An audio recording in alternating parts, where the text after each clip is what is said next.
Hello ladies and pro gamers, welcome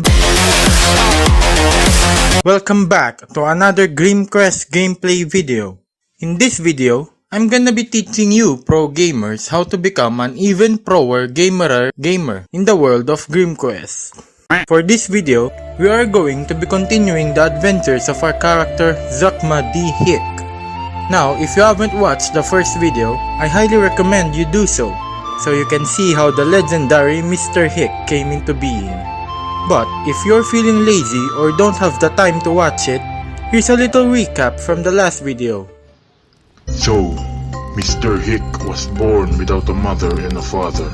He just popped up one day from a distant realm called the Character Creation Realm, along with his best friend, an enchanted frog whom he refers to as Frog Champ. Together, they learned powerful spells and skills that decimated their foes with ease. They worked their way down the deepest parts of the sunken grotto, on the hunt for their first target, the Prince of Thieves. When they met him, it was actually an easy battle. Mr. Hick swiftly swung his sword and beheaded the prince. The prince was defeated with little to no cost. As Mr. Hick climbs the steps toward the council chambers with the prince's head to collect his bounty, he thinks to himself, the suffering has only begun. And this is where our story continues.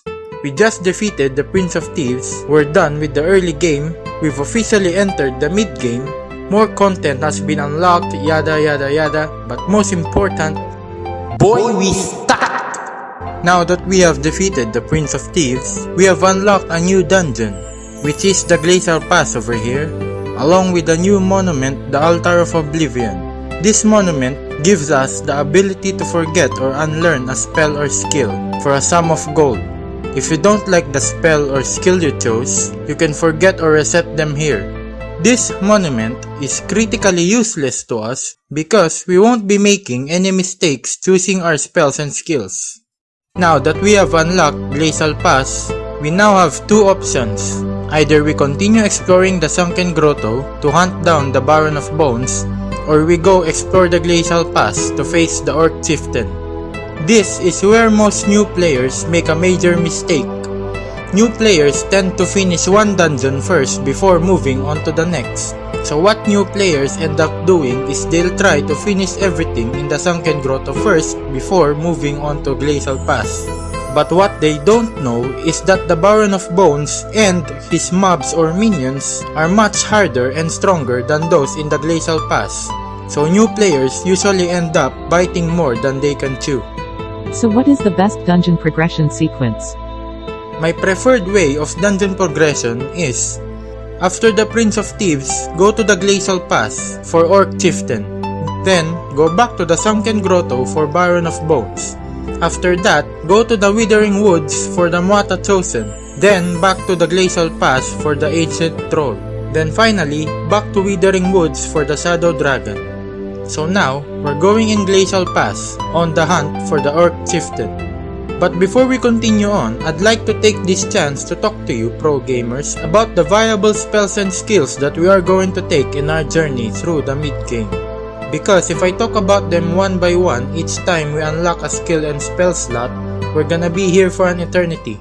So yeah, right, spells. First, the best offensive spells. Spells that deal direct damage to the enemy. We already have Dark Pact and Lightning here, two of the highest damaging single target spells in the game. These two spells are a must-have spell. Not having one of them is a sin in of itself.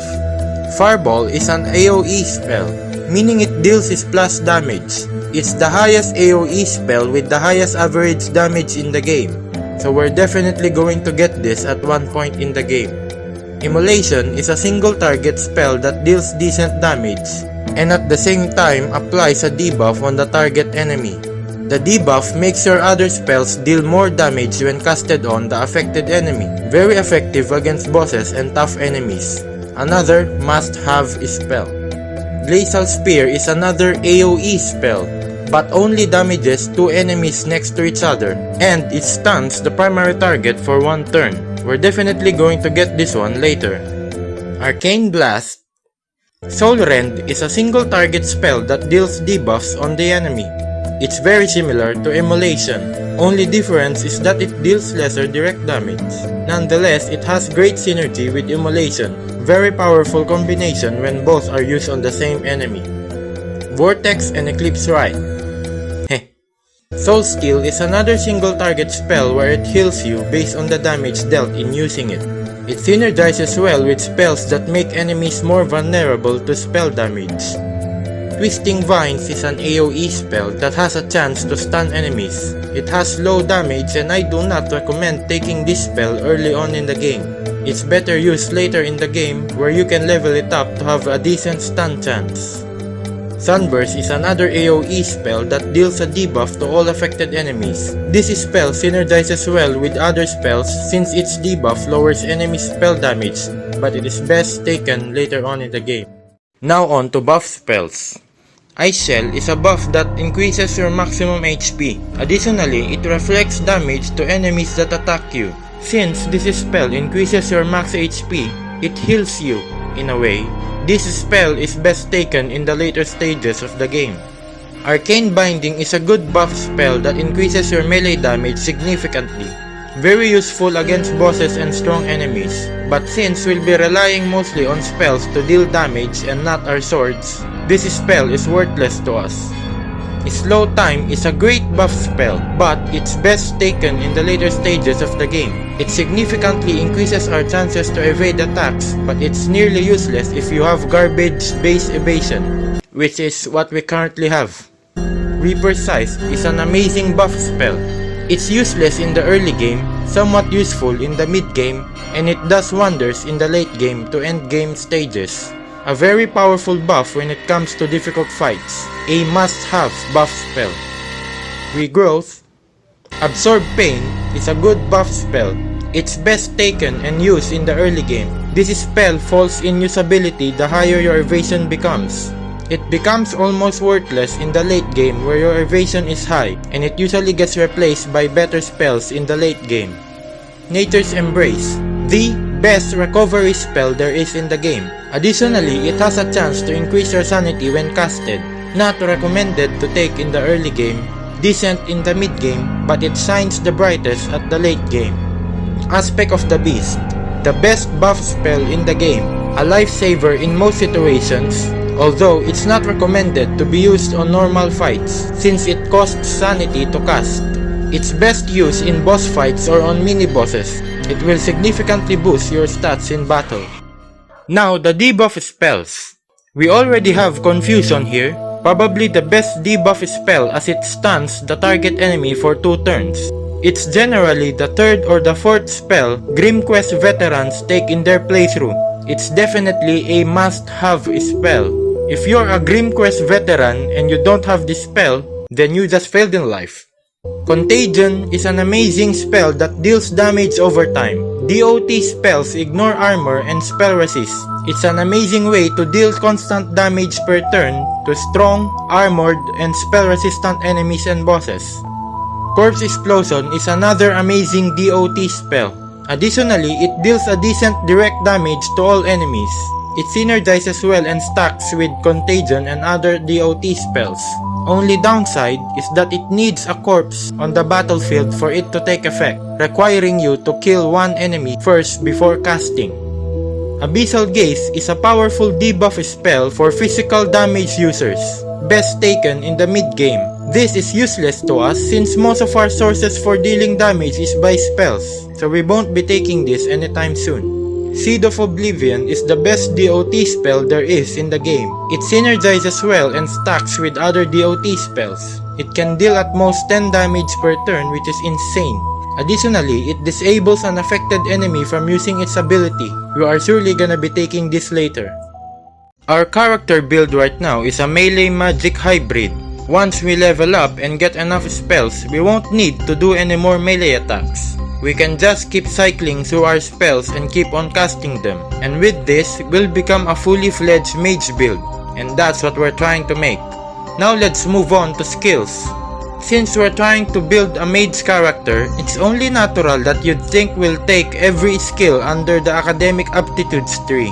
If you thought of that, well, you thought wrong! We actually only need 3 of them, and they are Gnosis, Theurgy, and Intense Casting. These 2 skills here, they may seem useful skills, but they don't do anything that increases our damage. Therefore, they're useless to us. As for the physical traits tree, everything under here is useful. So we'll start taking the skills in this tree after we get the 3 skills we needed from the academic aptitudes tree. You can get a total of 13 spells and skills. More than enough to get all of the best spells and useful skills. If you want to make a physical and magic hybrid or just solo physical damage build, may it be melee or range attack, always take Venomous Strike and Stunning Blow here. Even though both these skills are originally for melee users, for some unknown reason they also work with guns, and they work wonders for physical damage dealers. Okay, now that I'm done explaining all that, time to continue on our adventure. I'll be skipping most of the dungeon explorations because that's boring, and only going to keep the main boss fights. But before the fight starts, I'll be showing what spells and skills I've taken at that point in the game.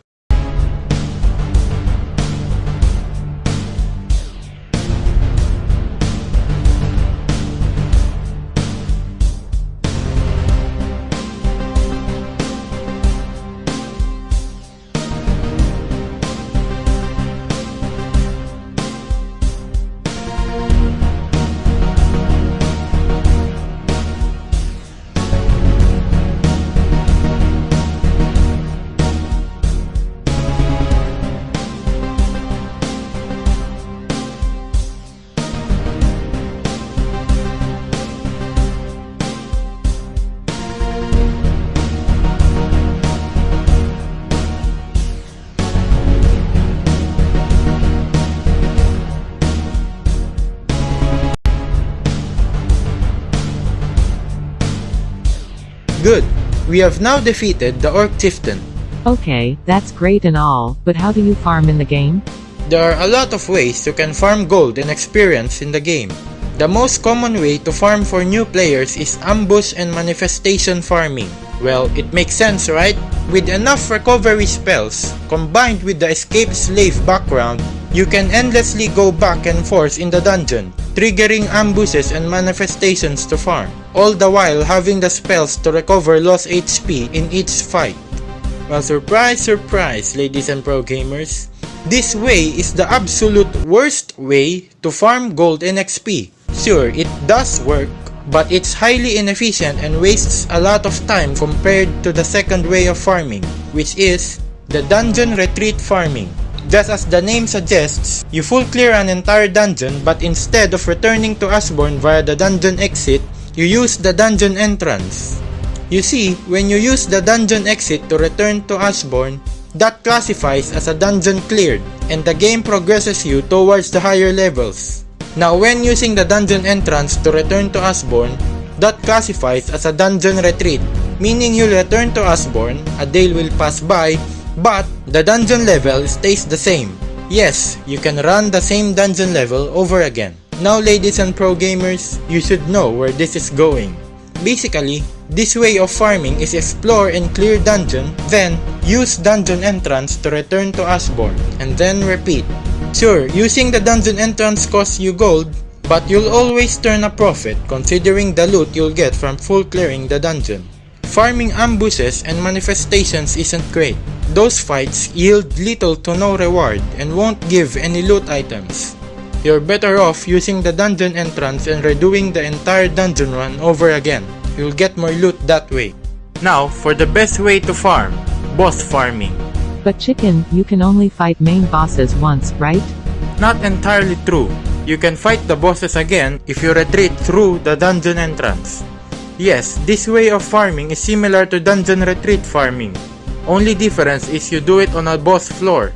Enter the dungeon, kill the boss, use the dungeon entrance to retreat. That way, the dungeon level stays the same and you'll be able to meet the boss again. Boss fights always drop a random item as well as it gives a ton of experience. So yes, boss farming is the best way to farm. Now that the Orc Chieftain is dead, we now have access to the council chambers. We can buy upgrades to improve several Usborne establishments and structures, such as cheaper prices when buying items or supplies, more gold reward when completing a bounty, and other more fun stuff that will help us in our adventures.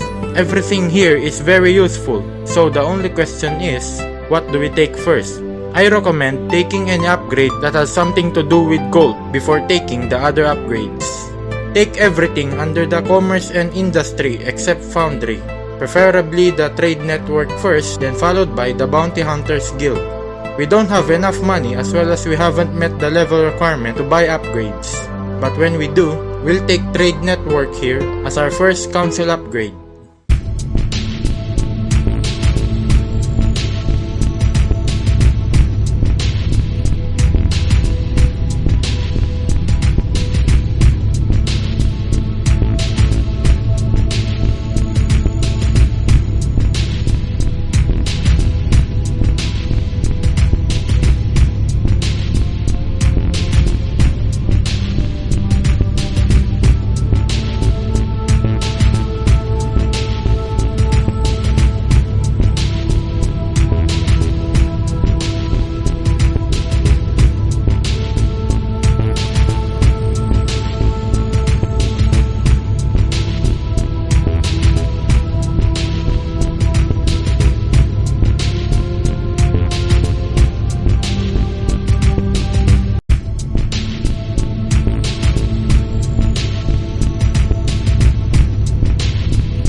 Okay, we're now at level 15 of the Withering Woods, and the boss floor for the Muata Chosen. But before we start the fight, I wanna show you a little trick.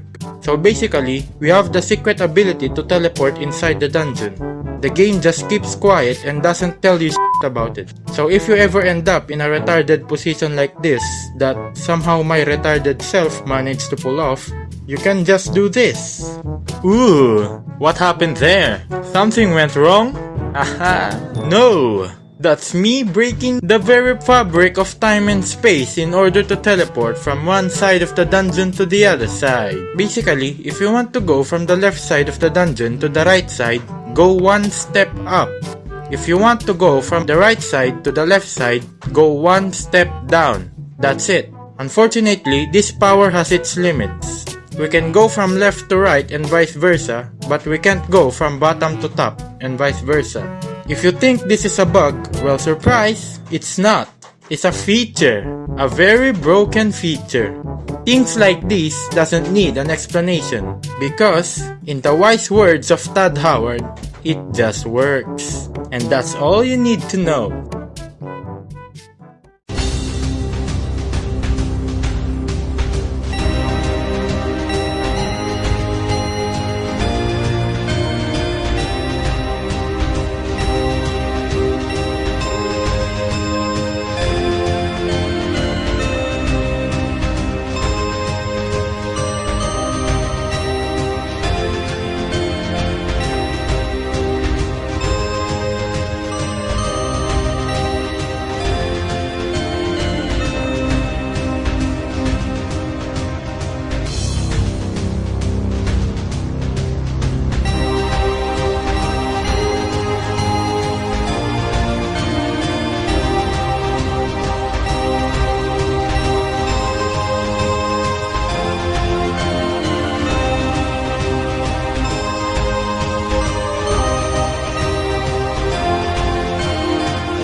the 6th boss, the Shadow Dragon, is defeated, we are now done with the mid-game.